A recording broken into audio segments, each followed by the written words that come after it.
Hello guys, welcome to Educate Andhra. Myself is Prabhakar. In this Databricks tutorial, we are going to learn how to count the number of rows from a table.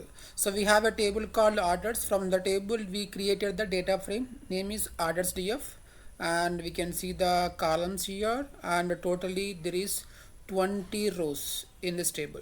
Now we need to calculate the number of rows by using the count method. So let's see, we have to apply AGG because we are going to perform aggregation. That's why AGG required count of star dot show in the end. Here right, count is a function, so we need to import that from the library. So from PySpark dot SQL dot functions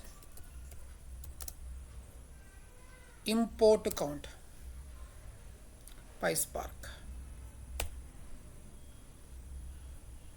Okay, let me execute this one.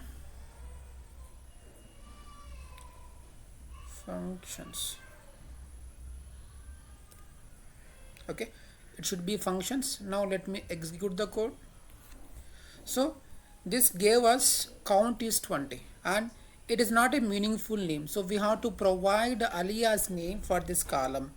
Use dot alias total orders. So let me execute it.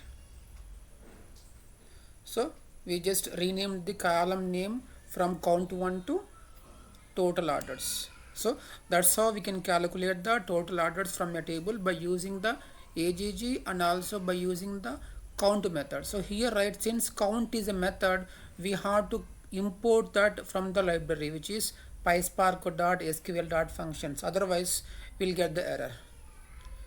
Thank you guys. Thanks for watching this video.